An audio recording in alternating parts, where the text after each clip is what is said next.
Почитувани гледачи, добар ден, 14 часот термин резервиран за почеток на отворено студио 1 на 1 ТВ. Јас сум Антонио Крстевски, до мене е колешката Јана Јосифовска и со нас ке се дружите се до 17 часот и 30 минути. Секако за вас подготвивме низ интересни содржини во текот на целиот ден, односно во текот на цело отворено студио 1 кое што трае се до 23 часот. За повеќе детали ке ви се обрати Јана.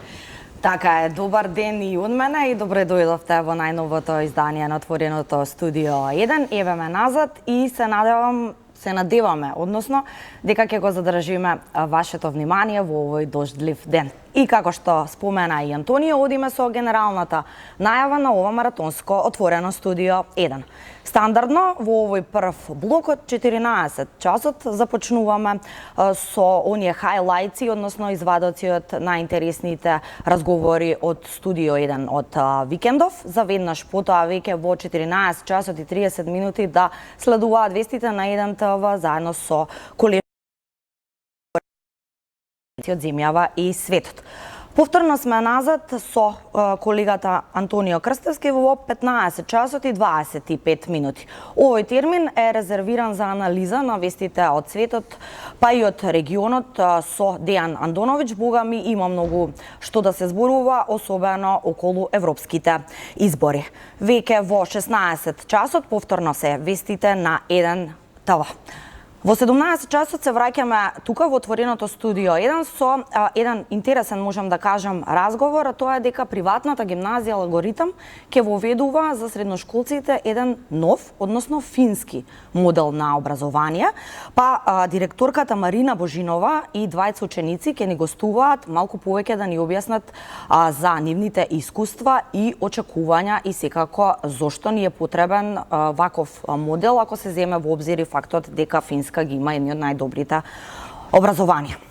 Во веќе 17 часот и 45 минути стартува забавниот дел на 1 ТВ со музичкото талент шоу Звезда број 1. Веднаш потоа се нашите ексклузивци Стефан и Нина и секако забавниот дел се заокружува со студиото Мода и Сергеј Варошлија. 19 часот и 20 минути. Улогата тука ја превзема во отвореното студио 1 колегата Сашо Ордановски. За почеток, темата ќе биде културата и джезот во Македонија, а ќе му гостува Оливер Белопета, кој што е директор на Скопскиот джез фестивал. 20 часот веќе централниот дневник на 1 ТВ со Александар Петрески и Сашо Ордановски. Гостин во дневникот ќе биде Љупчо Николовски. Ќе се проговори малку за овие нови моменти поврзани со така наречената метла на Заев и те можевме и вчера да слушнеме. Николовски е назначен за нов генерален секретар на СДСМ. 21 часот авторската емисија Лица со Анета Кочишки, па Ордановски повторно се враќа во студиото со разговор во 22 часот, а главната тема ќе биде она што и претходно го споменав, превирањата на македонската политичка сцена. Секако ова маратонско отворено студио 1 го заокружуваме со последните вести на 1 ТВ и колегата Александар Петрески. Така е, низа години наназад доста реакции од невладиниот сектор, односно Центарот за граѓански комуникации имаше токму поврзани со темата на доделување на јавните набавки или народски познати како тендери во петочното отворено студио 1. Јадранка Костова разговараше токму на оваа тема, како сега се делат тендерите, како одат јавните набавки и дали воопшто нешто се променило од претходната владеачка гарнитура за која што имаше низа критики по однос на ова прашање и актуелната владеачка гарнитура. Јадранка Костова на оваа тема разговараше со Сабина Факич и Љупка Илиевска Самарџиска. Да видиме дел од нивниот разговор. Најголем дел од фирмите не доставуваат жалби, дури и кога се незадоволни од самата постапка за јавна набавка, со образложение дека стравуваат од можни последици Да, Понатаму или стравува- да. суптилно ќе им биде кажано дека доколку го направи тоа, нема да дека има... веќе никогаш не Така. да може да добие тендер ако го оспори сега нели и ја сопре постапката. Понатаму голем дел од фирмите се изјаснуваа дека нема доверба во да кажам објективноста на самата комисија за жалби, а на некој трети па секако и самата постапка бидејќи се плаќа. Доколку продолжите судска Да, постапка, знаеме и каква беше довербата во судството и каква е. Љупка, Добро, ба и овде сега според истражувањето во право ли сме со 47 овие толкувања? Да, се зголемува довербата во државната. Не, дали се ослободија малку, нема страв дека можеш да... И може да критикуваат, критикуваш, да поднесе жалба, да поведне. Да, се зголемува довербата во државната комисија и тоа е добро. Да, Треба фирмите јас да ги само да користат. напоменав дека го поканив во оваа емисија, во оваа дебата и првиот човек на комисијата, Собраниската Карамфиловски, комисија, Карамфиловски, да, за жалби по јавните тендери, пошто он има го дадоа извештајот за минатата година до Собранието, но не беше во можност во некоја друга пригода. Следниот ваш 6-месечен мониторинг од оваа година се надевам дека ќе биде гостин. Повели Љупка, извини. Значи, добро е тоа што се зголемува довербата во државната комисија за жалби по јавни набавки и фирмите треба да ги користат правните средства кои им стојат на располагање, бидејќи и ова е еден инструмент за контрола на следењето на постапките за јавни набавки. И според податоците од истражувањето, 47,6% се уважени жалби, што значи дека тоа е коректив и за договорните органи и исто како и во судските постапки треба да се воспостави една пракса таму каде што има проблеми во примената, како тоа треба да се применува и од аспект на подготовка на документацијата за економските оператори, но и од аспект на спроведувањето на постапките за договорните органи. Мислам дека ова комисија може да одигра многу значајна улога за целиот процес на јавните набавки подеднакво за двете страни. И за договорниот орган, и за, а не само за економските оператори. Да, и ова може да се третира како позитивен податок, зголемен е бројот на поништени тендери. 27% имаме зголемување. Да. Тоа не е добро. Не е добро затоа што... Не, говорам дека ако навистина имало спорни јавни набавки, добро е да се поништат. Говориме, има два вида на поништување. Добро е ако комисијата нели ги поништи, констатирајќи некакви врз основа на жалби. Меѓутоа, ние во нашиот извештај следиме и колку од самите постапки кои биле иницирани од институциите, самите институции ги поништуваат и за жал се случува всушност да се пречесто да се поништуваат и ова е многу висок процент на поништувања, што го зголемува ризикот и овде да имаме коруптивни мотиви, во смисла не победил или не можам да го склучам договорот со фирмата со која сакам, го поништувам барајки законот нуди низа можности и овде се за жал се користат. Овој процент од над 20 се движи и со години наназад. Секако воочуваме дека е, да кажам, навистина проблем типичен за Македонија, низ споредбата дека тие проценти во другите земји од регионот се многу пониски. Што значи дека кај нас и секако во разговорите што сме ги имале со Бирото за јавни набавки, еден од критериумите за контрола што ќе се прави во, да кажам, институциите и што треба согласно новиот закон ќе биде и колку често институцијата ги поништува своите тендери. Така. Самина, ако направиме се една компарација, владата на Никола Груевски, коалицијата на ВМРО, ДПМН и ДУИ, партијата на Ахмети, беше условно нарекувана тендерска коалиција. Сега еден дел од таа тендерска коалиција е дел и од новата влада или во коалиција со СДСМ и Зоран Заев. 2 години имаме од оваа влада. Споредено со претходната, како изгледаат работите? Бидејќи на полето на непотизмот, нели гледаме колку дебата овие неколку месеци антикорупцијска е безмалку бомбардирана од пријави од владачката партија и од опозицијата, како на планот на јавните набавки би оценила владата на Зоран Заев? Па секако не би добила добра оценка, во смисла дека имам чувство дека фокусот на владата не беше воопшто ставен на подобрување на системот на јавни набавки и токму во тоа што сите го знаеме значењето на тоа прашање, значи може би свесно не се направи обид да се многу побрзо да се донесе новиот закон за јавни набавки, бидејќи корупцијата во голем дел беше и е генерирана од стариот закон?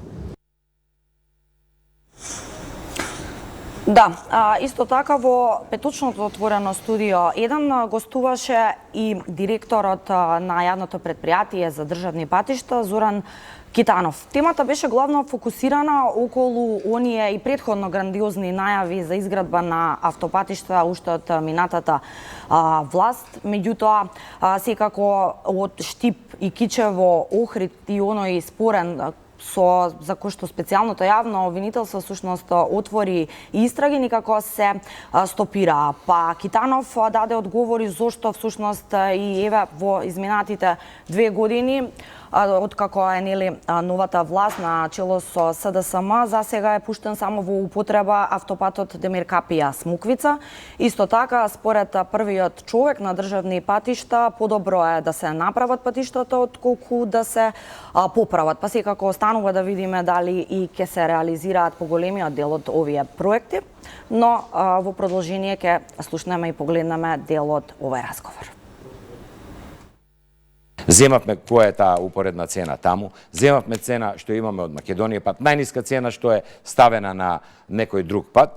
Надзорот даде налог на изведувачот собираше понуди и по таа најниска цена што се доби почна да изведуваат, но очигледно не стигнаа да ја завршат.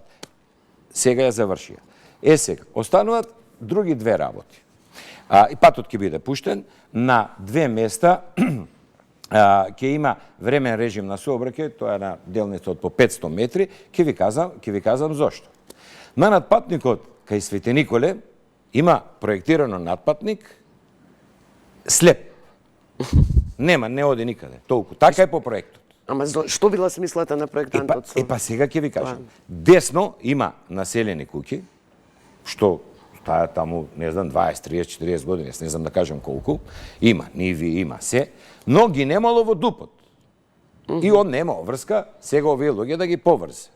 И сега, ние правевме препроектирање, правевме како можеме да го приклучиме целото тоа, за да може да функционира, бидејќи не може да кажеме, а умеѓу време луѓево па ги легализирале куќите, но и да не е така, не можете вие да ги оставите луѓето да не можат да преминуваат, додат у Свети Николе, додат до своите ниви, не можат да додат до гробишта и сето тоа.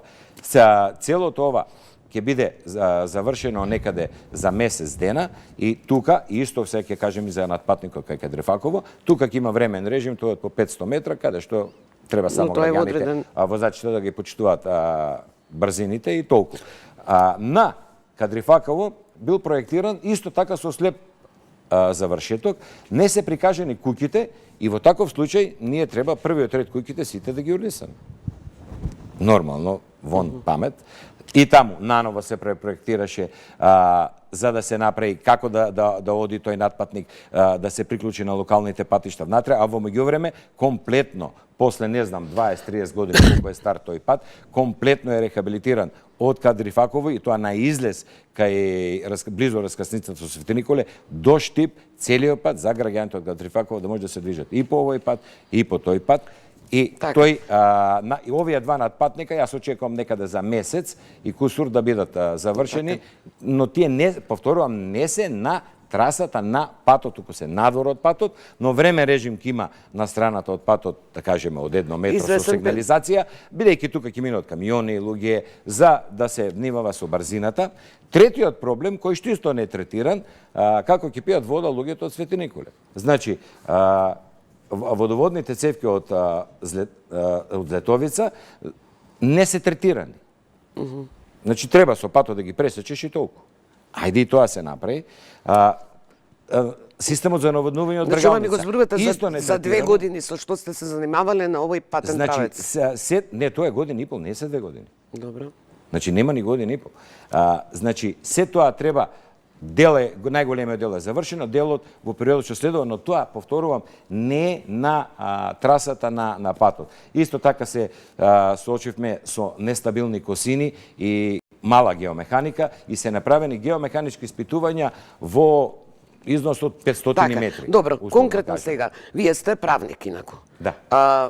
договорот со Синохидро, самиот договор со кинеската Ексим банка има третман на коруптивен, затоа се ја води постапката.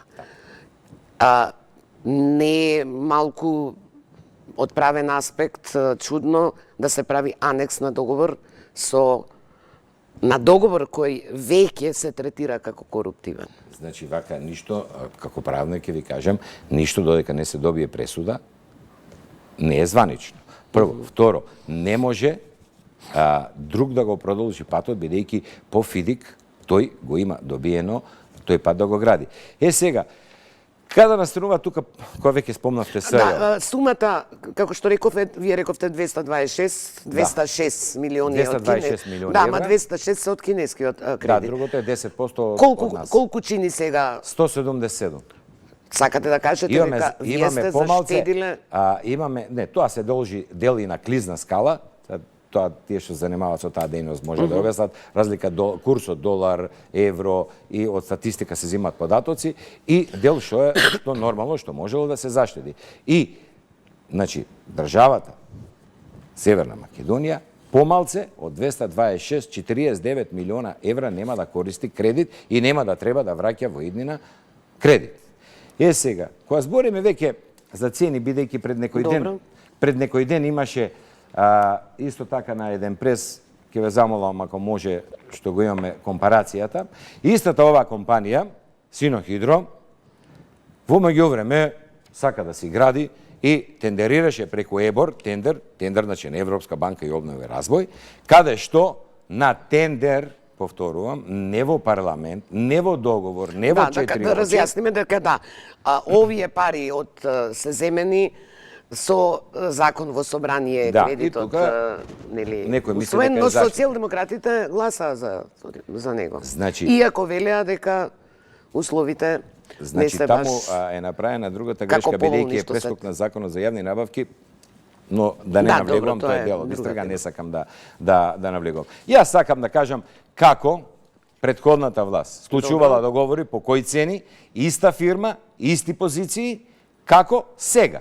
Или ќе бидам, ќе го користам, иако не сакам нивниот речник, еве, фирмата Синохидро во време на владата на Груевски Ако може од ВМРО режија да го ДПМН, вратат, да, еве го. има добивано цени за Меладиновци Штип, а сега, во време на оваа власт, на СДСМ, истата таа фирма за исти позиции, ќе спомнам, изработка на тампон од дробен камен, 30 сантима, 573 денари на Крупиште Кочани. На Миладиновци Свети Николе 2202 денари. Мислам, 3 пати повеќе ќе дојде. Тоа беше дел од гостувањето на Зоран Китанов, директорот на јавното предпријатие за државни патишта во петочното отворено студио 1. Секако целиот разговор може да го погледнете на 1tv.mk, но знаете дека освен во отворено студио 1 секојдневно гости има во централниот дневник на 1tv во 20 часот. Таков беше случајот и во петокот, гостуваше Исмет Рамадани, говореше на повеќе теми, меѓу кои европските избори, посетата на генералниот секретар на НАТО Јенс Столтенберг најавена за 2 и 3 јуни на Македонија, но секако и за оставката на британската премиерка Тереза Меј. Да видиме дел од гостувањето на Рамадани во централниот дневник. Мислам дека дури сите тие десни и социјалдемократи, либерали, зелени и така натаму, позитивно се наклонети кон Република Северна Македонија. И иако Но ние имавме изјавата неодамна на францускиот председател Емануел Макрон, бидејќи од дршките за проширувањето на Европската унија со државите од Западен Балкан. Како што ние тактизираме во нашава земја во однос на тие изјави политички, и Макрон тактизира затоа што сепак и он не се наоѓа баш во поволна ситуација. Вие знаете, поради тие жолти јелици, неговиот рейтинг падна до 26%. А сега па се плаши од Лепен. Така што веќе се наговестува дека тој најверојатно, иако не ги сака многу, либералите, односно со центристичките партии и левиот блок, за да може да извојува поголема победа во однос на ултра десничарите начело со Лепен. Така. Резултатите ќе се знаат недела вечер, ќе се коментираат следната недела, но најавена е посетата на генералниот секретар на НАТО Столтенберг 2 и 3 јуни. Тоа е прва официјална посета негова после потпишување на протоколот за членство на нашата држава во НАТО. Што очекувате од или како ја коментирате оваа посета? До сега 13 земји членки го ратификуваа протоколот за нашето асоцирање во НАТО. Знаете, посликовито, ако сакате тоа да го кажам, прв пат сега веќе генералниот секретар на НАТО Столтенберг доаѓа како наш генерален секретар. Знаете зошто? Затоа што тој доаѓа со цела екипа, значи со Евроатлантскиот совет исто. Со Северноатлантскиот совет, така наречен North Atlantic Council, значи НАК, каде што ќе има представници, значи од сите држави кои ја сочинуваат алијансата. Значи доаѓа со голем тим кај нас и тоа значи веќе дека ние дефинитивно сме влезени во сето тоа што значи реално и очекувано членство на нашата држава. Ќе биде тоа во декември во Лондон? Ќе биде ратификуван протоколот од останатите? Знаете како, можеби неговото доаѓање со толку голема екипа тука кај нас официјално, значи уште една порака до сите тие земји кои се уште не го ратификуваат, значи, протоколот, за тоа да се забрза, значи да оди во една динамика која е задоволителна, затоа што ние пројавивме желба веќе кај него. Вие знаете дека премиерот Заев дури има веќе односи пријателски со него и желбата наша е да на наредниот самит, пошто веќе има датум одреден, 3 и 4 декември во Лондон, 70 години од НАТО, и тоа би било добро сепак на самити да се објави конечно дека стануваме полноправна членка на НАТО. Така. Доколку еве ова се што се случува сега во Велика Британија, бидејќи таа беше голем поддржувач на Македонија за нашиот евроатлантски пат. Излегувањето е нели сега и тие учествуваат на избори во Европскиот парламент, но зависно од промените на владата и остварувањето за Брекзит, што ќе значи тоа за Македонија, бидејќи беше голем поддржувач и за нашето асоцирање во Европската унија? Па да, без разлика што се случува Брекситот и така натаму, мислам дека значајот и улогата на Велика Британија во европски и во светски размери, би рекол, е многу значајни. Тие мислам дека со нивното влијание, нивната надворешна политика и понатаму без разлика дали ќе бидат, колку ќе бидат, значи во Европската унија, пошто се уште не е завршена работата со Брекситот, тие ќе бидат лобисти и поддржувачи наши. Нормално дека нивното излегување од Европската унија има сосема друг карактер. Тие се надеваат на тој нивен Commonwealth и веројатно нивните проценки се дека таму треба да поминат. Да, и полека, но сигурно го заокружуваме овој прв блок од отвореното студио 1. Со мене и со Антонио, како што кажавме, се гледате нешто по 15 часот. Останете со нас, следуваат вестите на 1 ТВ со колешката Елена Джугуманова.